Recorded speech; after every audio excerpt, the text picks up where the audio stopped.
देवदत्त देवदत्त सिद्धार्थ गौतम का चचेरा भाई था।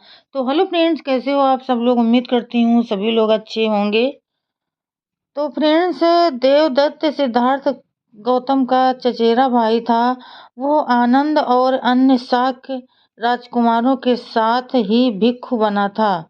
देवदत्त अर्हत की किसी भी अवस्था को नहीं पहुंच पाया था, लेकिन उसको कई रिद्धियां प्राप्त हो गई थीं। देवदत्त बहुत प्रतिभावान और अच्छा वक्ता था। भिक्षु बनने के शुरुआती दिनों में देवदत्त ने एक आदर्श भिक्षु का जीवन जिया, लेकिन बाद में सांसारिक मान सम्मान और बुद्ध के प्रति बढ़ती ईर्ष्या ने देवदत्त को तथागत का सबसे बड़ा दुश्मन बना दिया। ईर्ष्या और दूसरे मानसिक विकारों के कारण देवदत्त के पास जो भी रिद्धि सिद्धि थी, वे सब मानसिक विकारों के कारण समाप्त हो गई। देवदत्त ने बुद्ध से कहा कि वह बूढ़े हो गए हैं, इसलिए भिक्षु संघ का प्रमुख देवदत्त को बना दिया जाए। बुद्ध के मना करने पर देवदत्त ने इसे अपना अपमान समझा और भिक्षु संघ में फूट डालने की साजिश रचने लगा। एक बार जब तथागत संघ के साथ राजगृह में बेड़ुवन में विहार कर रहे थे, प्रवचन समाप्त होने के बाद देवदत्त उठ खड़े हुए और बुद्ध को नमस्कार करने के बाद सुझाव दिया कि भिक्षुओं को इच्छा रहित सादगीपूर्ण जीवन बिताने के लिए यह 5 नियम बनाए जाएं।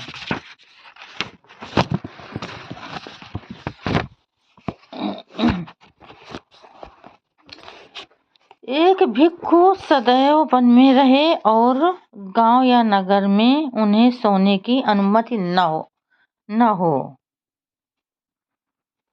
2.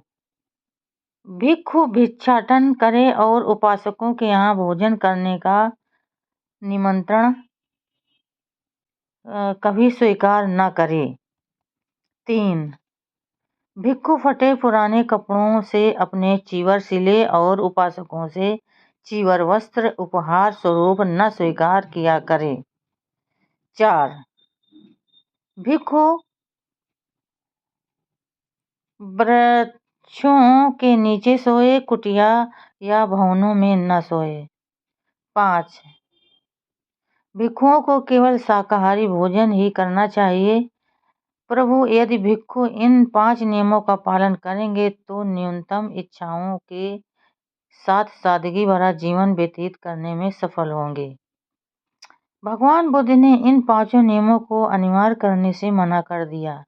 बुद्ध ने कहा कि जो भिक्षु वन में रहना चाहे रह सकते हैं, लेकिन जो भिक्षु विहार कुटी नगर में रहना चाहे वे वहां रह सकते हैं। इसी तरह भिक्षु भिक्षाटन द्वारा भी भोजन कर सकते हैं और उपासकों का निमंत्रण भी स्वीकार कर सकते हैं।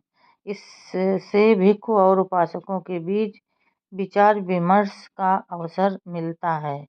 चीवर के बारे में भी तथागत ने कहा कि वो उपासकों द्वारा दिए गए चीवरदान को स्वीकार कर सकते हैं, अगर उनके पास 3 जोड़े से अधिक चीवर न हों।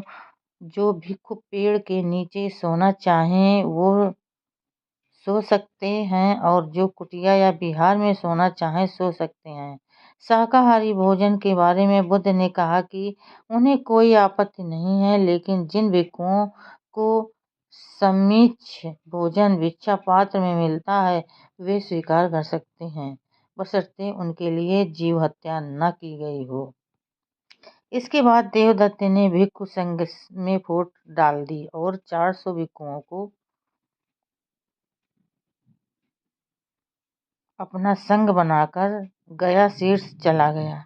लेकिन सारिपुत्र और मोग्गालन गया शीर्ष जाकर अधिकतर भिक्षुओं को वापस ले आए।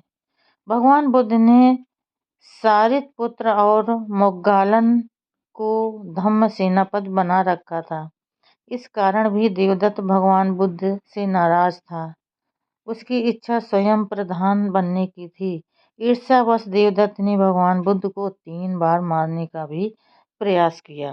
तो फ्रेंड्स आज के लिए बस इतना ही। कल फिर मिलेंगे अगले नए वीडियो के साथ। तब तक के लिए फ्रेंड्स जय भीम, नमो बुद्धाय।